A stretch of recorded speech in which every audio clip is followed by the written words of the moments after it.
All right, we got it to work. All right, we're just jumping in. All right, let's We do have it. Jacob Fishbein, but do you by Jake? I go by Jake. Cool, so I can call you Jake. Awesome. You absolutely Welcome. can. You're coming from New York? I'm coming from New York, calling you from a nomad in Manhattan right now. Look at that. Right now, where all the action's at. Right with all the action. Dude, I've been plowing through your book, The Men's Group. Amazing. I love It it. is so good. Like I picked it up like 3 days ago. I can't put it down. I'm almost done with it. I was trying to You're finish. right in the thick of it. Yeah, I know. It just got to the part where he tells Kat that he put the ring on Ely's finger. And I'm like, dude, that is so brave. It is so brave.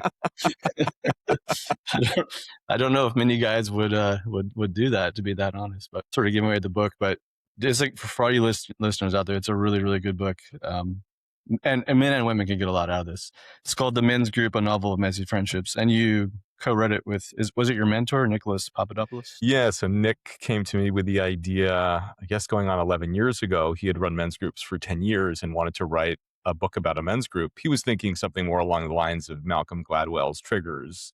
And Right. I had no interest in writing that. And Nick's not a writer, so he approached me by suggestion of his now wife, who knew both of us. And Nick had coached me previously, so we knew each other too. And that launched me into this journey of writing the men's group. And Nick was my mentor for many years. We're now peers at this point. We co-lead a platform together called the Arena Men's Group. And obviously we have this book together. And he's a great big part of my life in terms of friendship and also collaboration and professionalism and learning and growth and everything. So cool. How was it to co-author a book then? Or was it mostly, was he had the ideas and you're like the creative aspect of it? It evolved because it took us 10 years to write and publish the book. So in that first year, it was a really big collaboration. I was brand spanking new to men's groups. I joined his men's group as research for this book. So I didn't know what I was doing or getting into. And Nick and I used to meet every week at this little cafe in Alphabet City in New York called the B Cup Cafe. And every week I'd say, okay, Nick, I'll have the next chapter for you. And we'd go chapter by chapter as this story evolved. And over the next 9 years, it changed a bunch. Both in terms of my own experience being in men's groups, getting certified as a coach, going through a number of different training programs at different modalities, being in different men's groups. And so the way we worked on it changed. And at a certain point, I just kind of took over the reins and I would do a bunch of writing and send Nick half a draft. Nice. We worked with a couple editors. So it was this ebbing process. But had we not met every week for that first year, going chapter by chapter, there's no way I would have built a foundation to write a book of this magnitude and length and breadth and depth. So it was so incredibly integral to build that foundation of, yeah, I can write a book. You sure can. You have a great narrative voice. Thank you. Very captivating. It makes you want to keep reading. I'm sure there's a younger version of you and then an older version of you that kind of unfolded through the writing as it took you. Was it a 10-year process, is that what you said? 10-year process. I was 24 when we started. I'm 35 now. So just a few things changed over that 10-year period. Yeah, it's a big phase of life switch right there. Yes, indeed. Especially with men's work and manhood, quite the switch, I'd imagine. I mean, from the guys I see, that's kind of a big level up. And then, get to your 40s and 50s, you have the midlife, as I like to call it, transition, or you can have a crisis depending on what you do with that information. Absolutely. So you jumped into his men's groups and then you started doing your own men's groups, or do you co-facilitate? How does it work for you guys? We co-facilitate our group. So we really believe in co-facilitation when it comes to men's groups. I mean, we believe in facilitation, period, when it comes to men's groups. And co-facilitation lends this really great beauty because you have different voices at the front of the room, different ways of describing things. He and I notice different things. We have different styles. So all of the men's groups in our Arena Men's Group community, and we have 3 groups right now and working on starting a 4th, they're all co-facilitated with different facilitators. That's so cool. And you can have more men if they're two facilitators, I imagine. That too. It's kind of hard, and or you'll get overwhelmed if you were by yourself. Well, the ones I do, I cap it like at 10 men, 8 to 10 men, because otherwise it gets a lot. It gets a lot. A lot comes up. My first job out of grad school, I got thrown into the deep end. I worked for this criminal justice company, and they were looking for a therapist because they're just figuring things out. And like, cool, will you do group psychotherapy for DUI offenders? I'm like, And there were like 35 people, and they're men and women. Like, here you go. It was like my first job at a grad school. Like, oh my god! But I learned a ton, and I also learned like you can't do it with one person if it's more than you, people. There's no way. you cannot. Yeah, we do our groups 8 to 15 guys. Every once in a while you can get up to 16, 17, but even with 2 facilitators, the intimacy begins to leak, and the container not begins to leak, but people can start hiding, and it's just a different experience. And then on the flip side, a friend and I, we developed this facilitator training program over the last half decade, and we usually lead it for college and university professors to help them integrate facilitation practices into their classes, because the Mm. lecture has gone out the window with all the AI and everything on YouTube, that you've got to create really engaging experiences for students to be engaged. Well, we did it for a private prep school down in Florida last January, and they wanted us to do it for their entire middle school in addition to their middle school teachers. So we did it for 400 5th through 8th graders, just the Wow. 2 of us, which I do not recommend to anyone. Brave souls. Brave or naive, I don't know which one. Yeah, part of the learning process. Exactly. We walked away, we're like, we're never doing it like that again. Yeah. Let's rethink that one. Yep. That's it. This is part of learning. Maybe I should go back in time a little bit. Take me back to like you and like your upbringing and where you came from, how to get in this work, and how did some of that come into the book? I'm sure you both brought pieces of your own life into the book. What's the origin story besides I know you guys are huge Yankees fans? Well, I'm a huge Red Sox fan, so it like Holy killed shit. me a little Yes. bit. It I killed was so me, scared to killed bring me that to up. write the Yankees. I'm a Red Sox fan too, and I was like, maybe I should wear my jersey. Yes. Oh my god! Ironically, the men's groups, they got us these custom jerseys to celebrate. Nice. The men's group, and so I got a Red Sox one. It says men's group 26 on it. And I was going through my closet before coming to my office, and I was like, maybe I should wear this. Yeah. And we just had a 15-game winning streak, so I have some hope for this season. Turning it around, yeah. Turning it around. So anyway, it killed me to make Darcy a Yankees fan, but I had to give Nick a bone. I had to give him something. Oh, that's a large And bone. it's a large bone. And he, one of the things in writing a novel, particularly over a vast period of time, and then I'll make my way back to your question, my story, for sure. Oh, good. is the beginning, the characters were our fabrications, that it's like making a dinner, and it was adding the ingredients that we thought were necessary for the story we wanted to tell.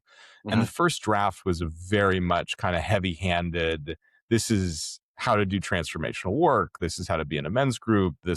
Every chapter was littered with principles and lessons. And it was much more like a Patrick Lencioni book, not a very well-written one, but a Patrick Lencioni book of this business, like a men's group parable, than a true novel. And over a decade, the characters became themselves. So it was much less, what am I putting into Darcy?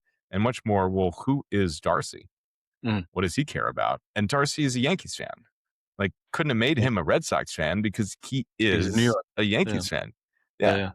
So it's a really interesting process because it changes at a certain point. And that's some of the feedback I got along the way, was ask the question, what would this character do? Versus what do I want the character to do? Great distinction. And it's key to writing fiction. Otherwise it comes across as the author's wanting to get a message out there. Right. And even though there is a message we want people to receive, much more, we want people to receive the message that they are wanting and craving to receive, which they will discover that I never could put intentionally into the words. That's well stated. Yeah. How do you get out of your own way, but let yourself come through a little bit? Tricky. Exactly. And kind of just trust that. And I've been writing my whole life. I've been writing since I was a kid. I was born in Providence, Rhode Island, which is why I'm a Red Sox fan. But I grew up in Santa Fe, New Mexico, which makes no sense for being a Red Sox fan. But I grew up in Santa Fe. My parents moved there when I was a year and a half, and they're still there. We thought we were moving for a year, and they're still in Santa Fe. So I spent most of my first 18 years growing up in Santa Fe. And Santa Fe, for those of you who haven't been there, is this really unique place. As a kid, I thought it was boring. Like, I think kids think everywhere they grow up is boring, except for maybe kids who live in New York City. But even them, I'm sure they take it for granted. And Santa Fe was this is a really rich place to grow up. And I went to Montessori school growing up. So it was very much, I got to learn whatever I wanted to learn. So I spent my time learning about the Titanic and then the Battle of Midway. And then I found my way into Greek history and the Iliad and the Odyssey at about 8 or 9. Mm. And that was brought me through the next 10, 15 years, was this deep love, particularly of those Homeric epics and of the Bronze Age, which now, of course, is in the media all over with Christopher Yeah. Nolan's movie being You out. excited? So I'm excited. I saw it twice last week. Oh my gosh, you already saw it twice? Wow. Yeah, I saw it twice. Well, first time I saw it, I was kind of bummed. And it Really? was also like so incredibly loud. It was like painful to listen The to. iMac? But the IMAX. But I went Mhm. with my fiance, my brother, and my two best friends, and we saw it on Sunday. And I'm someone who, and this gives you some texture to who I am. I saw Titanic, the James Cameron movie, when Mhm. I was 6.5 because I Mhm. loved the Titanic, Mhm. and I hated the movie because it was historically inaccurate. Yeah, actually, yeah. And when Troy came out in 2004, I hated it because it Yeah. wasn't true to the Iliad. And so I have this deep reverence for the way historical accuracy or like saying true to the text. And Right. so I've matured a little bit since then, but even going to the Odyssey last Sunday, there are so many things in the poem that have spoken to me. And I think I was hoping that Christopher Nolan would somehow know the Odyssey that I wanted him to Right. direct, not the one he wanted to direct. And so Mhm. walking out, it was wrestling with the immensity of seeing this story that I love on the screen, but it not being the version that I wanted to see. That makes sense. And on Monday, I was sitting in my office, and I don't do calls on Mondays. And I was feeling restless, and I was like, you know what? I want to go see it again. So it Mm. was playing at 3 o'clock in 15 minutes, 10 minutes walk from my office. And I Nice. went, and it was just me. I love going to movies alone, and watching it alone and giving myself over the story that he wanted to tell was Mm. a radically different experience. Look at And that. I found myself just really enjoying getting to see this story that I've loved since I was 8 years old Mhm. up on the screen. And I found myself emotional, just not even from the story, but from the experience, and knowing that my 7-year-old self who's there with me was just so thrilled Look at that. to see it. So I'll go again at some point, but that's like, I mean, that the Iliad, the Odyssey carried me for so many years. And I think is at the core of why I do this work, because it also got me into Greek philosophy, which is all about asking questions, and questions that don't necessarily have answers, but are in search of how do we live a better life? What does it mean to be human? Mm. I found my Devar Torah from my bar mitzvah a few years ago, which is the speech on the Torah portion that I studied. And I read it. It was at my parents' home in New Mexico. And reading it, I realized, wow, I could have written this last week, because I was asking the same questions at 13 years old as I was at 30. Dang. And so there's this consistency, this through line of my work. And obviously, there's so much more texture inside of there. I was a history major at college.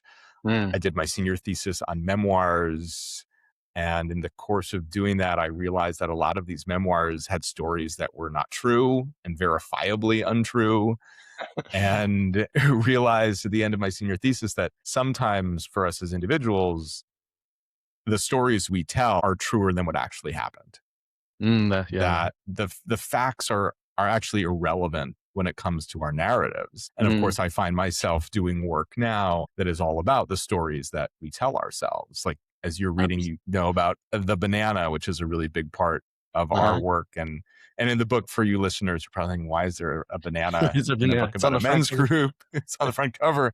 The banana represents the stories we're holding on to. And it's funny and it's silly, but it is this reminder that we all got stories, and our stories are truer than what actually happened. So I can Well, look back at all of these points in my childhood and my early adulthood and see this through line of, well, why am I doing what I am today? Coaching, men's work, writing is a way of wrestling with these questions of what does it mean to be human and how do we be better humans? mm. And they're just modalities to do that I'm Mm. currently doing. But I have been doing that in one way or another since I was 8, 9, 10 years old. I love that. I think Carl Jung would talk about people in their midlife transition. If they were confused about what to do, he would say, like, well, what did you like to do as a kid? What did Mm-hmm.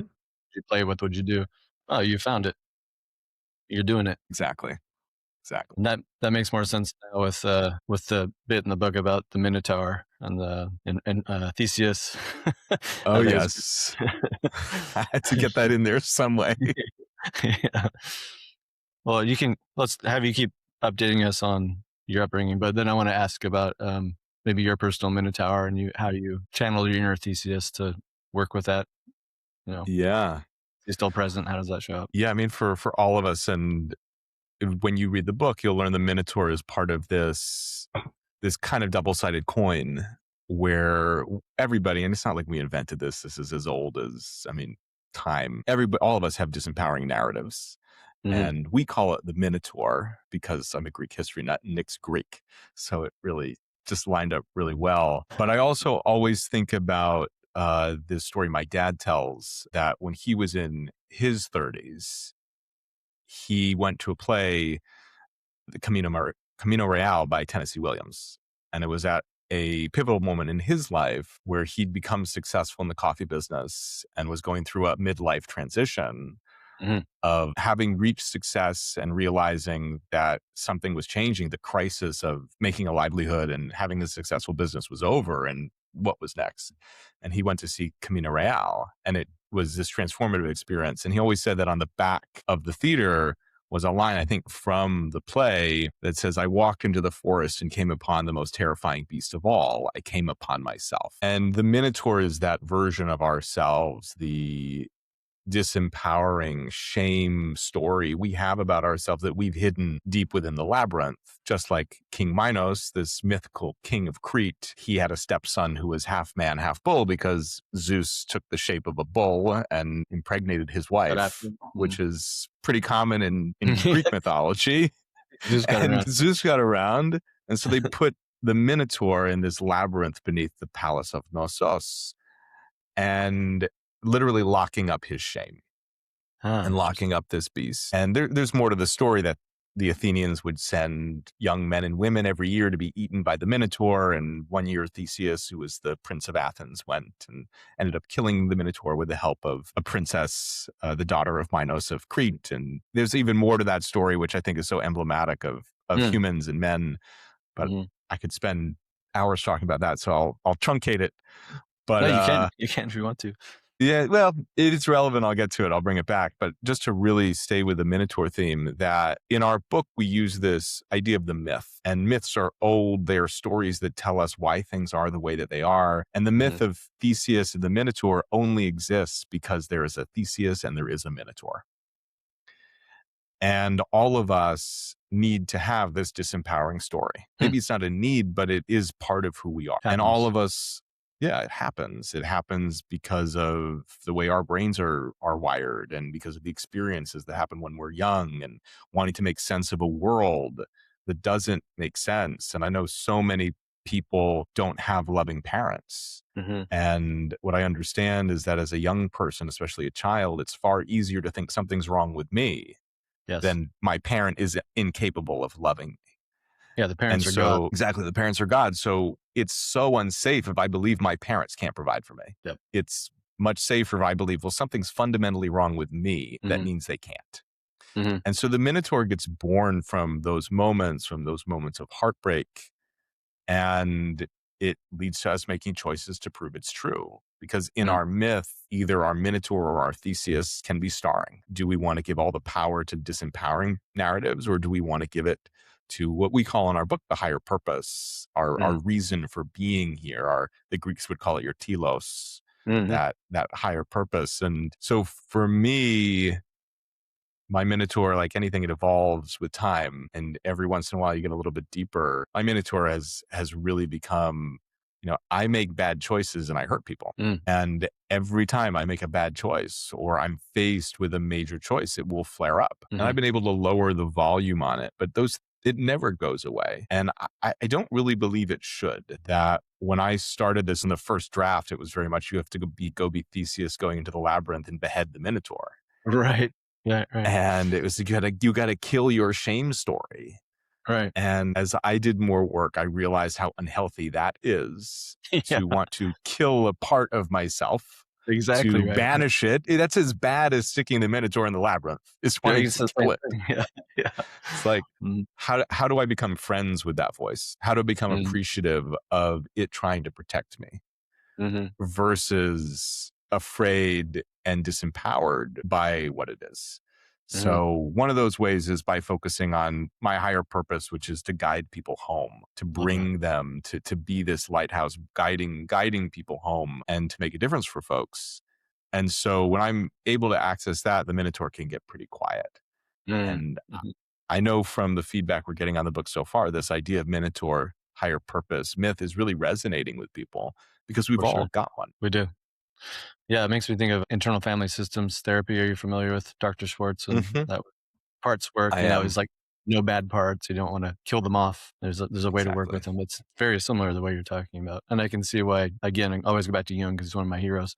I can see why I love the Greeks and mythology and archetypes because we're there. We're talking about it. Just makes sense. It does. And I think there's this richness in these oral traditions that become myth because they're like filtered through so many years of human history, that Hmm. there is something essentially human within them that we can glean something from. Now we have to be able to filter through it, but I think it's there.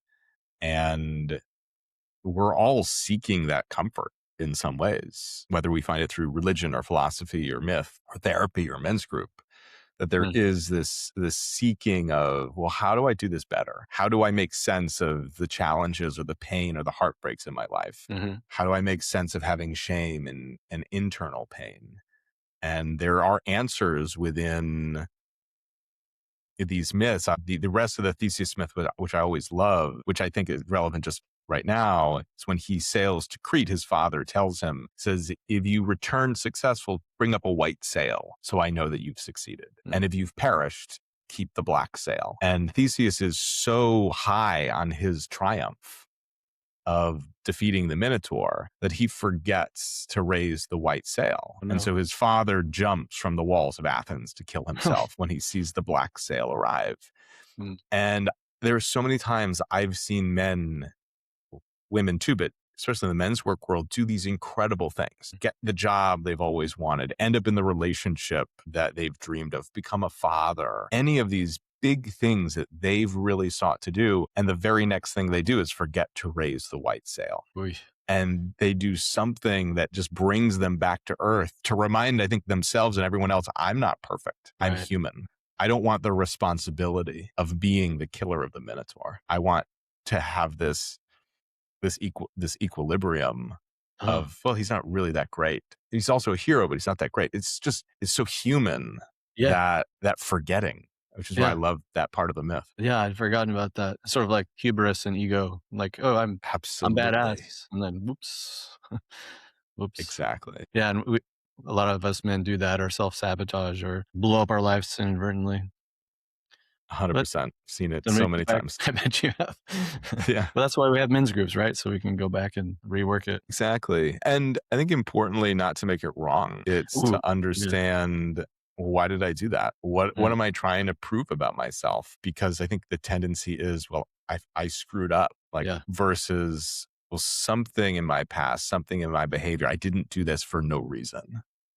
great point. Yeah, Why did I do this? What can I learn about myself that uh-huh. maybe I won't do the same thing next time? Yeah, exactly. What how did the Minotaur come back? Exactly. Exactly. He's back. Yes. You're right. It's always there. You know, if you want to call it your shadow side or wounded parts, whatever. There, you don't want to delete them, and you can't. Like it would be like cutting off a part of your body, which would not be the greatest. Yeah. So it's Absolutely. all lines up really well. Um, so what do you guys' groups look like when you do them? I know I was trained in a certain way, and as I was reading the book, I was like, man, these guys just get after it and like confront each other. And like, damn, the facilitator is like getting after people. And like, maybe I should do some of that, or maybe I can't, you know, because I'm looking at it from like a group process, group psychotherapy lens, and I was trained pretty well, but not like that, you know.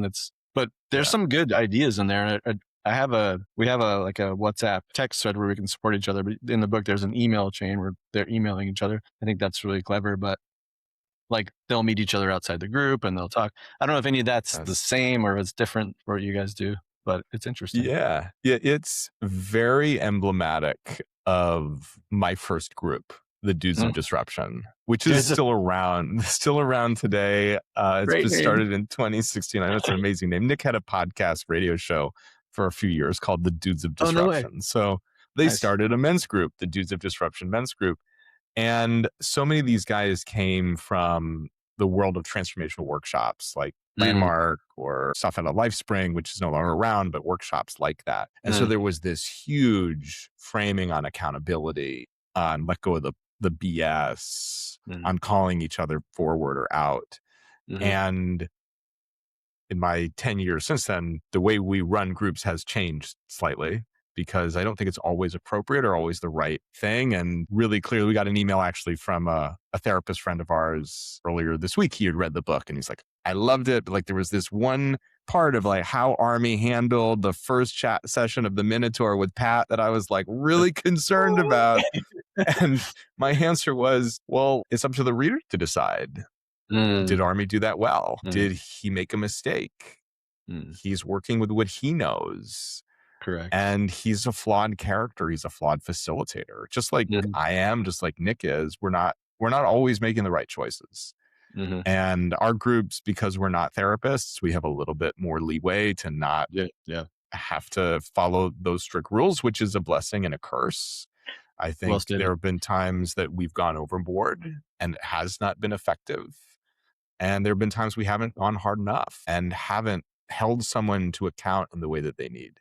Mhm, And it's why I like the co-facilitation model in large part, because again, we notice different things and Nick and I have different styles and all of our facilitators have different styles and they're all highly trained coaches. And so we're not just throwing people who have no training right. into the mix.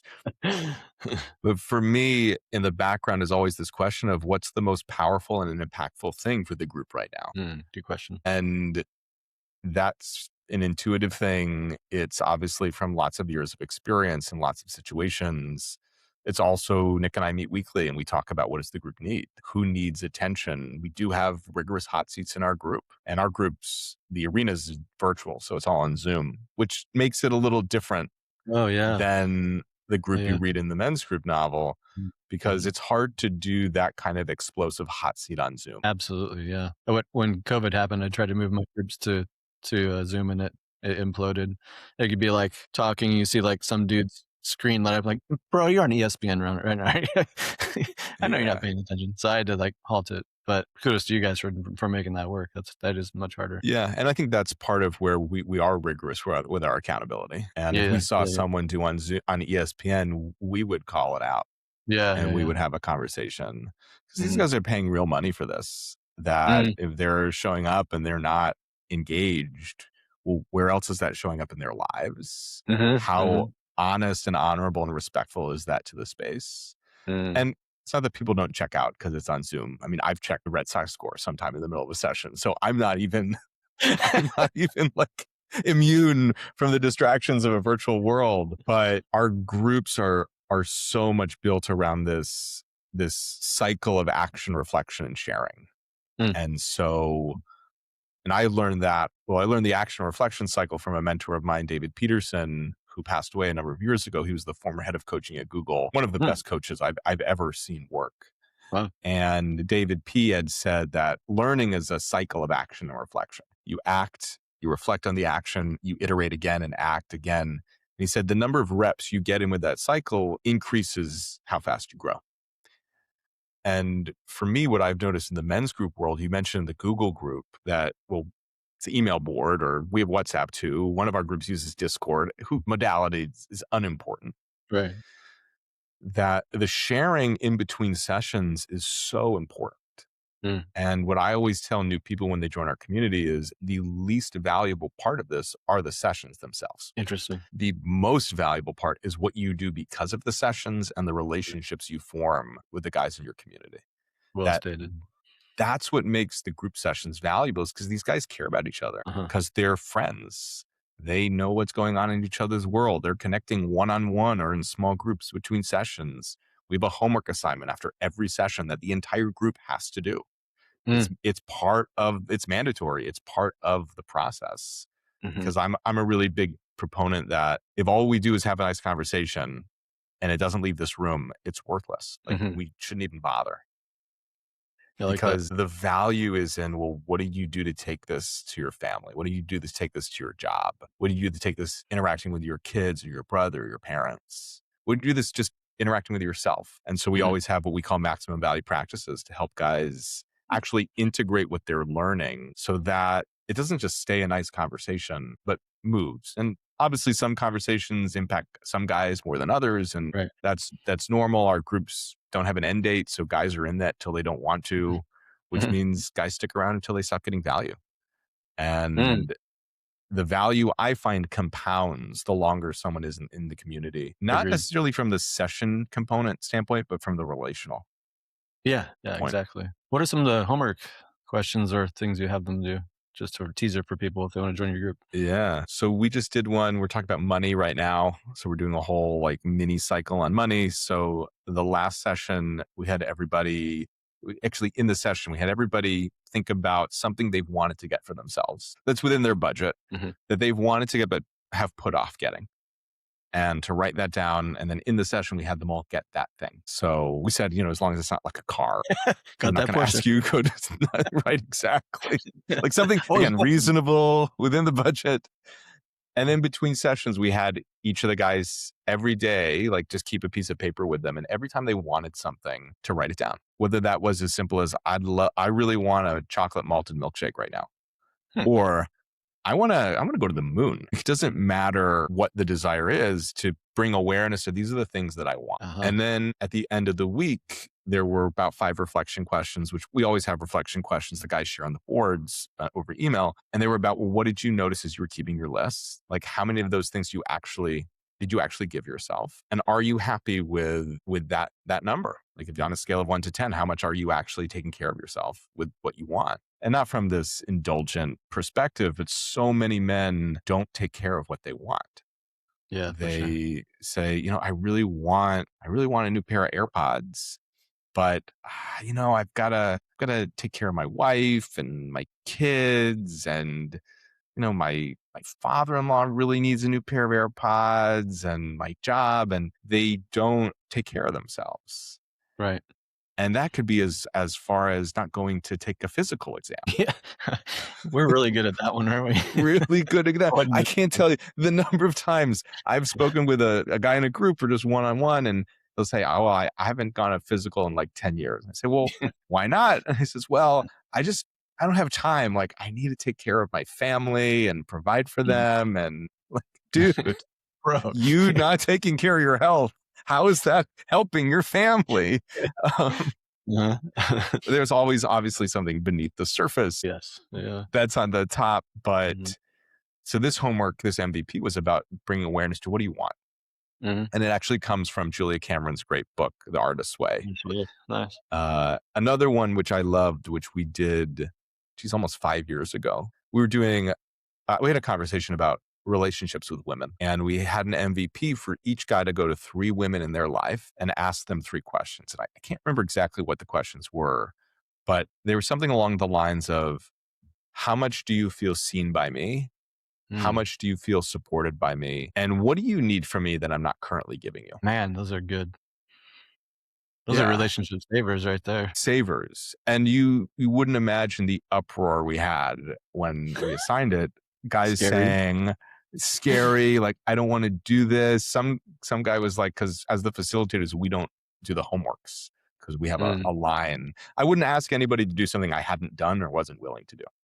Fair, so there's that part. And I did do this MVP, but one guy was like, hey, I think the coaches should do this too. Like, it's not fair. It was you got to be vulnerable too. Exactly. It was like, dude, trust me, I am. But it was fascinating, and it was a beautiful homework. And I mean, even I did it. I asked a few women in my life, and it was really powerful to create that space and to ask those questions really honestly. I think questions that men would avoid asking. Oh, 100%. So our MVPs range from that, which is so hard to keep track of the things that you want, which for some people is easy and some people is hard. And then we got everything in between, but it's always topically related to what's going on. I love this. Those are great. The money one hits too, because, you know, and the doctor thing, we don't often take care of ourselves. And it reminds me of like the nice guy archetype. You know, the book, No More Mr. Nice Guy, you probably read it. Oh yeah. A lot of guys that I see are nice guys. I think the good thing about nice guys is we go to therapy. Seems like the guys on the other end of the spectrum maybe less often. But what do you say to the guy who's like spending a lot of money on himself and like, oh, I already buy all that stuff. How do you reverse that? What would be the inverse? Or did you have a guy like that in the group who struggled with the assignment that was on the other end of that spectrum? We did. We had a number of guys who were like, Mm. yeah, I don't have a problem with this. Like Mm. when I want something, I get it. And that is equally cool, or because it reveals the diversity of thought in the community. And I think there's an opportunity for the nicer guys in the room, or the guys who don't have as much self-worth. That's a broad generalization, that for them to be like, well, if he can do that, I could do that too. And at the same time, as much as those guys might get themselves the material things they need, I know one of those guys, no problem getting himself material stuff. What was he saying a few months ago? I need to take care of my family. I don't have time to take care of myself. I don't have time to take an hour on the weekend to rest. I've got to work hard to provide. And so I think it shows up for different people in different ways. Mm-hmm. And overwhelmingly, whether someone's a nice guy, that archetype, or whether someone doesn't have those tendencies, I think most people have low self-worth in some way, or For feel sure. this pressure to perform and be someone that maybe they're not, or maybe they don't want to be. And it shows up differently for different people. I teach communication in corporate settings a lot. And sometimes when that comes up, we say sometimes the loudest person in the room is really the loudest because they never feel heard. 100%. And I know that's shocking for so many people, but for me, it makes so much sense. Oh, yes, absolutely. And so it's so easy to look at, well, nice guys, they, can't stand for themselves or can't take a stand. And as a former recovering, or as a currently recovering nice guy, like I see that. But I have equal empathy for the men out there who step into the opposite, into arrogance or power or bullying, because I know that they're experiencing the same pain. It's just presented in a different way. That's it. That makes sense. So when I have men join my groups, sort of the art of chemistry, and sometimes it's really difficult to like, well, is this guy gonna come into this, because it's a closed group, but the members have to agree. If a new member comes in, it's gonna disrupt the homeostasis for a while. Finding the right person to come in is very difficult. Sometimes it's like, well, I can only come to your Tuesday group, and it's like, okay, let's roll the dice on this one. And so far it's worked out fine. But most of the guys I see individually, but I have a few that see other therapists. So I can get a good feel and then try to place them in is good. Do you guys have a method for that? And if you have someone that's disruptive, what's your method for, if you have to move them out, that can be hard too. Yeah. We also have closed groups where guys, we don't actually have them agree. We used to have people vote on new members, and at a certain point we stopped. But if someone wants to visit or come into the group, they have to visit twice. I like that. So they come once, they get a feel for it. We tell them you can participate however you want. We don't pull an army in the first chapter or the first group session with Darcy and have them put on the hot seat right away. When you read the book, you'll get an idea what that is. That we have them visit twice, and after the first visit, we ask, "Hey, do you want to come back?" And if they do, they come back again. Good. And we used to ask in the sessions, "Hey, do you want to join?" And we've stopped because we got people who didn't want to join saying yes, and then or weren't 100% or wanted to look good, and so we always take that conversation offline. But usually, after someone visits twice, we get enough feel for them, and they get enough feel for us, whether this group is a good fit. And we tell people you join for a minimum of 3 months. After 3 months, you'll know. For the most part, nobody leaves after 3 months. That guys get integrated, they feel welcomed. We have, I think our average is about 3 years as membership in the group. So, which is really, really good. It's really healthy. Mm-hmm. And then there have been times people have joined and we've asked them to leave. And there have been times people have joined and we have not asked them to leave. We've removed them because it was unhealthy for the group. It was unhealthy for the individual. And I always think our role as facilitators to be the last line of defense. Yeah, for sure. We like the group members to do that work, hopefully. Yes. That's we want them to be challenging guys. Like, hey, do you really want to be here, or this doesn't seem like a good fit? But Mhm. we've had some situations over the years where it's required us to step in, and ultimately we're responsible for the health of the group. That's it. Yeah. And most of the guys who come to our group, they're referrals. They're someone in the community knows them or we know them, but we've had people join because they heard me on a podcast or a friend of a friend of a friend recommended it, or a therapist. And I remember the first time we had someone join who we didn't know. He had found us on a podcast. I didn't know. It was like, are we inviting an axe murderer into our group? Like, we're going to go do a retreat and he's going to show up and we've never met him. We don't have any vetting except for the conversation I had with him. And he is, I mean, like that feeling's happened a few times because when we don't know someone, we've only met them virtually. It's very different. I mean, they're all lovely men. It's like absolutely just lovely men. And then there have been people, again, because we're not therapists, we know our lane and we know when someone needs support that we cannot provide or when it would be unhealthy for them to be in the group. And in that situations, we either ask them to leave or we tell them this is not a good fit. It's like time. offline or in the group. Offline. We would not do that in a group. It would be inappropriate. I mean, there have been times where we have challenged people in a group and said, "Are you in? Or are you out?" Like, it seems like, but if it's that sensitive piece where it is about their well-being, that's something that we would always do offline because it's about respecting that relationship. And we got 15 guys in a room. You're saying that everyone wants to come play therapist, and we're not qualified therapists. So if we're not qualified therapists because we're coaches, the group members are definitely not qualified. But they try, which is fine. They try, which is, well, it's great. Care. It's just everything they do comes from care. Exactly. And I say this, when I started coaching, I didn't know what I was doing. So I also was just coming from care. But you have a group of 15 people and someone is suffering emotional distress or mental distress. Coming from care is not enough. There has to be a level of expertise and understanding. Yeah, that makes sense. So you just refer them out, or you have referrals you pass them on to, or therapists. Yeah. All that stuff. You guys do retreats too? Is that what you said? We do. Yes, we do 2 retreats a year. In person. That's great.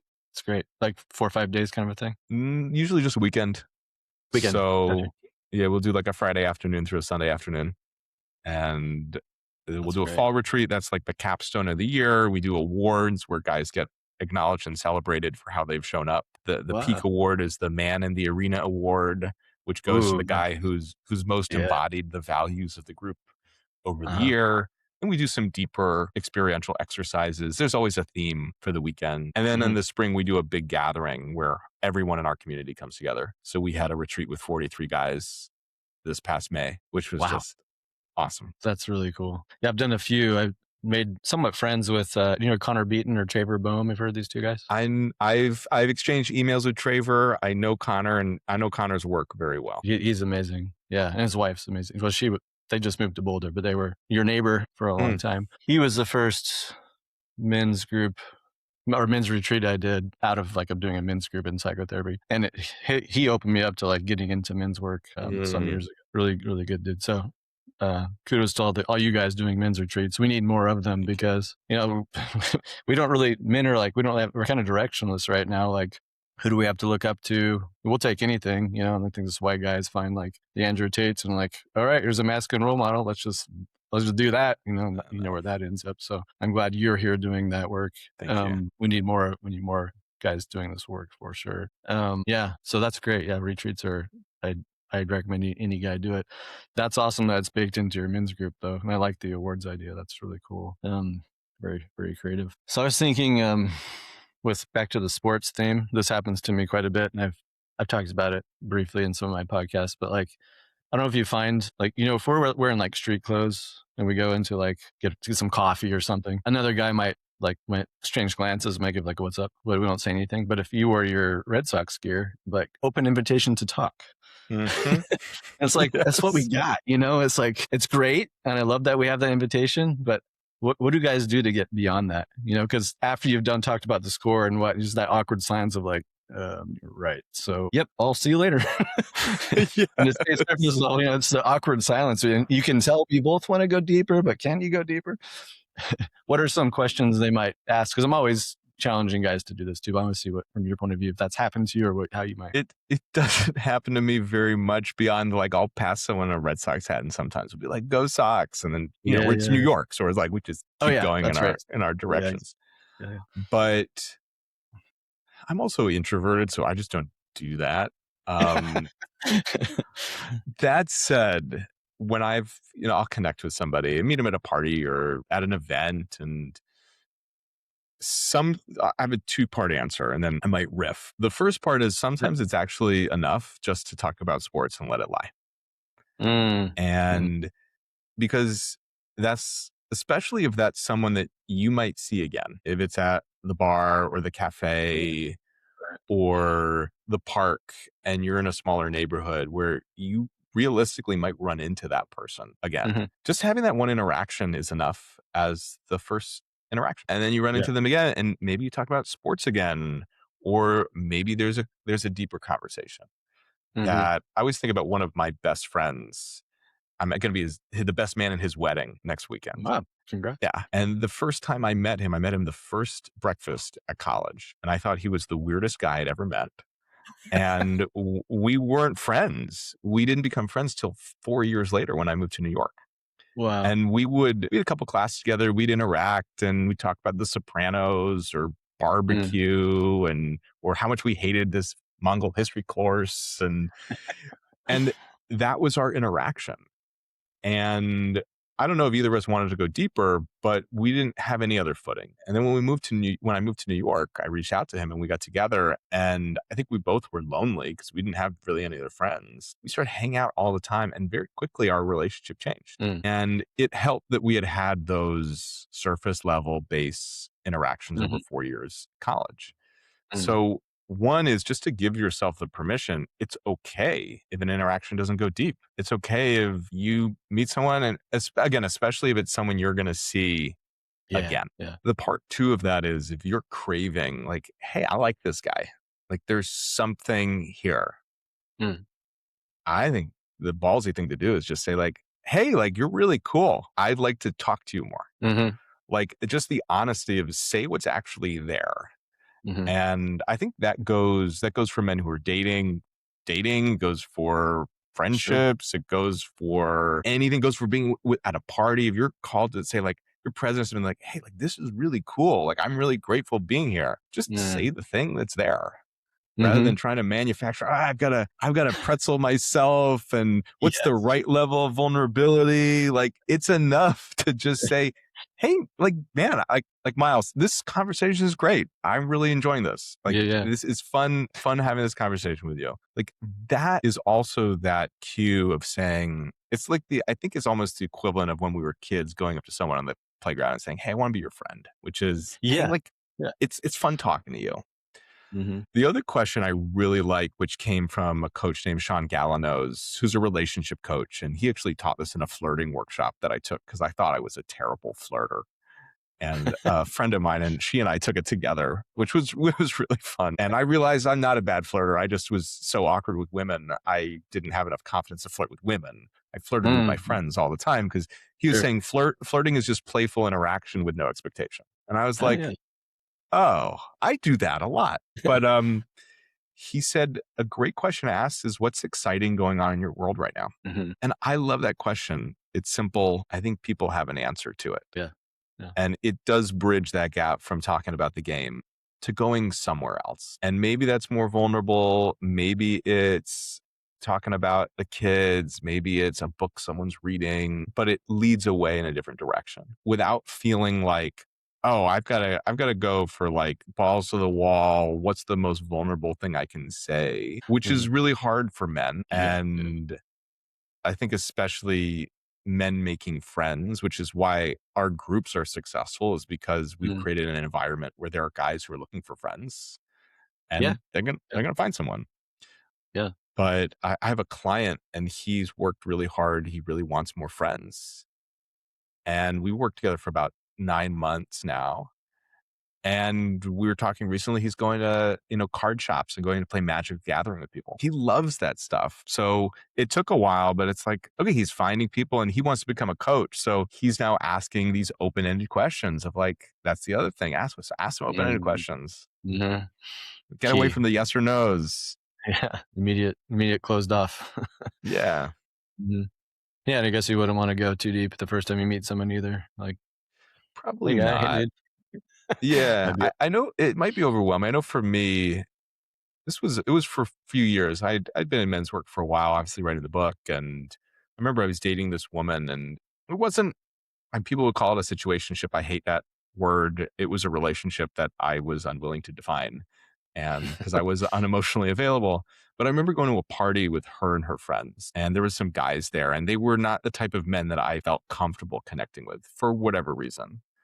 And they'd ask me what I did. I said, hey, like I help men be more vulnerable. And wow. Love it. I used to say that because I liked seeing the look on people's faces when I'd say that, because it's kind of like deers in the headlights. Like, what do you mean? And in hindsight, it was because I didn't know how to connect. Mm. And so I wanted to create this wall right away of like, I'm different somehow. I want to make Yeah. you wrong versus Right. leading with like, hey guys, like, this person. Like, how do you Mhm. know her? Mm. Um, And I know for myself, I can create those walls a lot. And I think a Mm. lot of men can, looking for the reason not to connect. That's a clever Just one like too. it's a very clever one. But it's like meeting one of my best friends, and my first reaction being, that's gotta be the weirdest guy I've ever met. Mm. Meanwhile, I'm really weird. So, I've probably been seeing my own reflection in him, but use Right. that as a way of creating distance Mhm. versus, let me be curious. Let me Mhm. see what maybe I'm not gonna like this person. Maybe this is not gonna be someone I want to connect with, but why am I writing them off? Why am I creating separation before giving them and me a chance to see what this actually could be? Love that. Yeah, it's self-reflection for sure. Good questions to ask. Man, this is great. You're good at what you do, I can tell. Thank you. If people want to join your groups, can they do it from anywhere in the world, or is it got to be local since you're doing the retreats, or how does that? What's the setup? So we've right now we're just in the United States, but I mean anywhere in the world is possible because we're virtual. We're going to Mhm. be starting a Long Island local group, in-person group, probably sometime later this year. So that will be, if you're on Long Island, you're listening, stay tuned. Mhm. That's coming. Yeah. We'll have more virtual groups come up.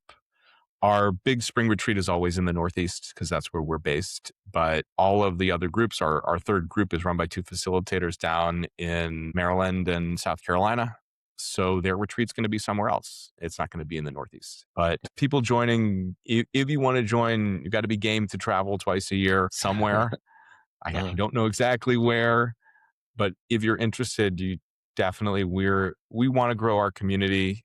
There's nothing I see more effective at helping men than men's groups, the longevity, the time working with people, and the friendships that are formed. I'm a big proponent for therapy, a big proponent for coaching. I think workshops can be really effective in the right context, but ongoing communal support, there's nothing like it. yeah, I totally agree. It's like practicing your relationship skills and friendship skills in a safe container so you can go do it in the real world. And you can make Exactly. buddies with people in your group too, which is great. But it's Yes, like the both of those dojo, as things. I would say. It is. It is. I always say it's like a petri dish. It's an Yeah. opportunity to experiment and make a lot of mistakes, and always know that you can clean it up later. Yeah. Yeah, for sure. So if people want to go to your group or sign up, where do they go? So you can find out more about us at arenamensgroup.com. There is a link there to book a call to learn more about the group. So you can go do that. You'll connect with me or one of the other facilitators, and we'll talk about why you're interested in checking out a men's group, and we'll find a date for you to come visit the group. And And from you, there, you come twice and see if you like it. yeah, you got to come twice. Got to come And then three twice. months. And then That's you a get good, a 3-month minimum. Yeah. which is good. I think that's for commitment. That's smart. You also do some writing. You have is it a Yes. Substack? I have a Substack. It started out biweekly and is now a lot more infrequent. It's called The Hungry Reader. I had a food blog in college called The Food Travels of a Coffee Snob.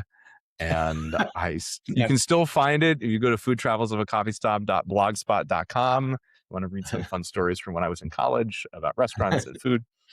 Love it. And I started each one with Dear Hungry Readers. So when I started my Substack, I decided to call it The Hungry Reader as homage to this blog. And also because I think we all are hungry for something. And my readers certainly are hungry for learning, for knowledge, for growth, for self-reflection.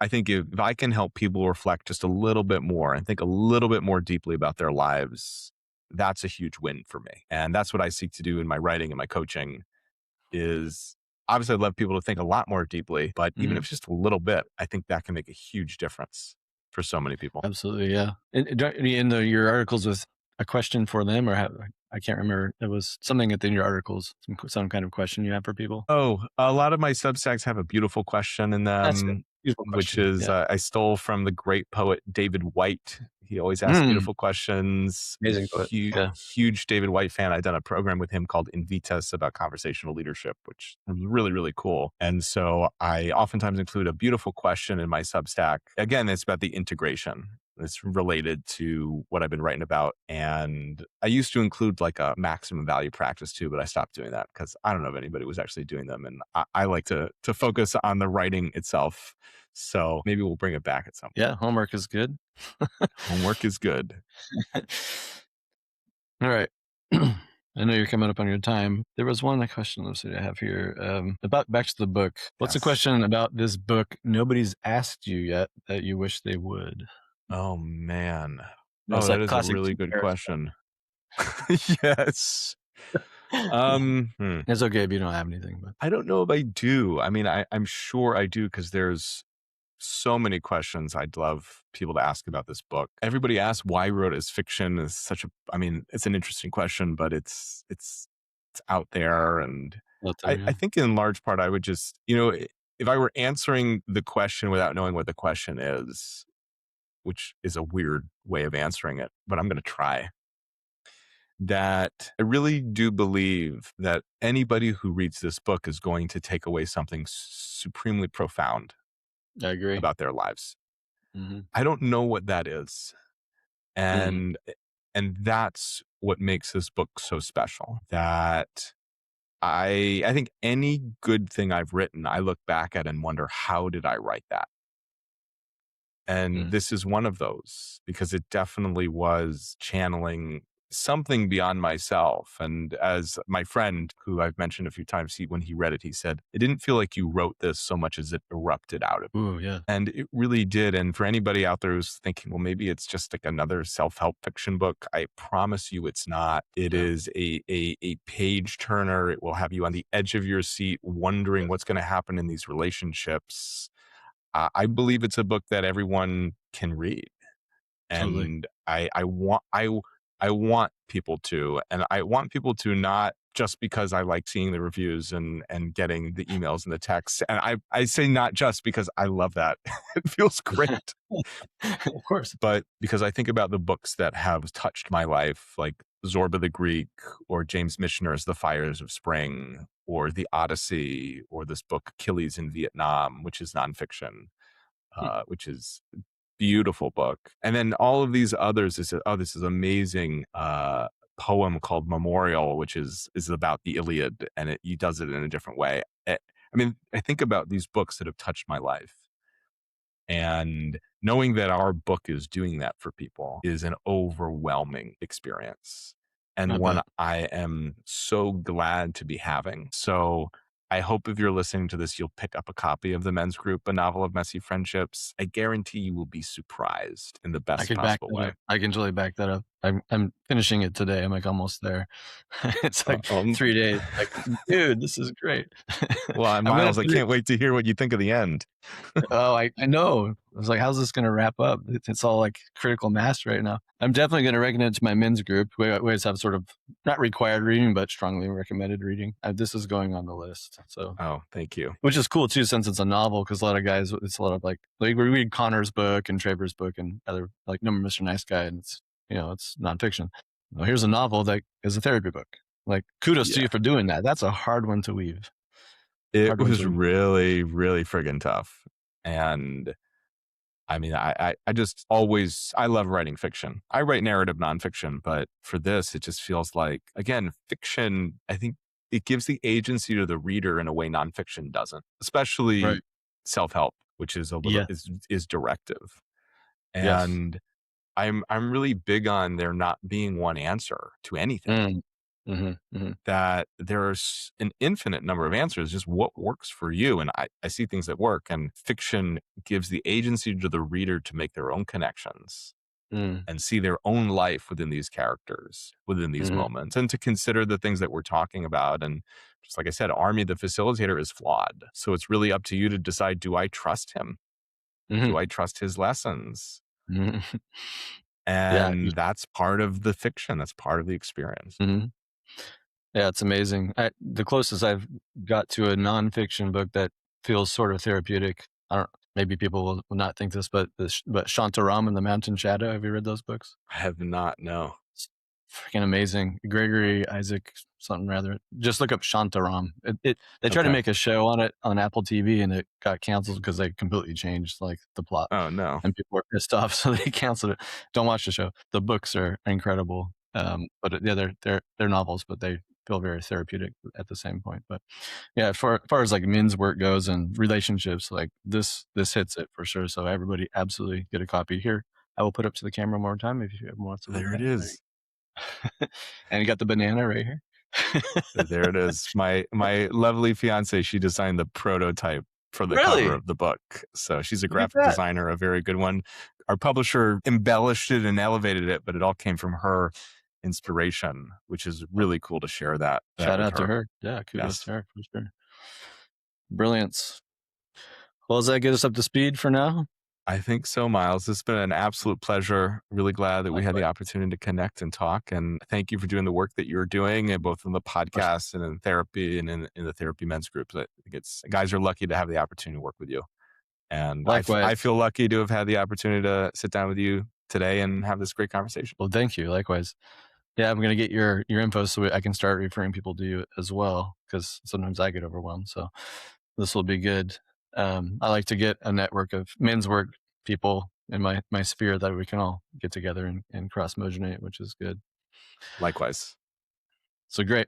Do you like Instagram or things like that? Do you want people to follow you there, or just was that? You Yeah. can. I will probably not be on Instagram for much longer. I went back on to promote the book, but you can find me at The Coach Jake or Men's Group Novel or Arena Men's Group. Post a little bit there. I'm on LinkedIn under Jake Fishbein. I think my Substack is a great place to stay in touch. Again, The Hungry Reader. Mhm. And you can always email me at jake@jakefishbein.com. So Yeah, there email you is go. the best place to get a hold of me because I'm a child of the 1990s. So I grew up checking email every Yeah. single day from Yeah. middle school until now. Isn't it weird to think like that's like getting old school? Yeah, it makes me, I forget what I was thinking about something the other day. A friend of mine, I think she and I have known each other since 2003. So it's been a lot of years, 26 years. It's like, I remember Well, when we met, and so like, okay, I've got gray in my hair. It's happening. it's happening. Yeah. All right. Well, maybe we can do a round two at some point. That would be cool. So I'll end it here. If you can stick around for 2 seconds, I have two more questions for you. We can hop Yeah, off. absolutely. All right. I will link all this stuff in the show notes. And until the next time, we are out. All right.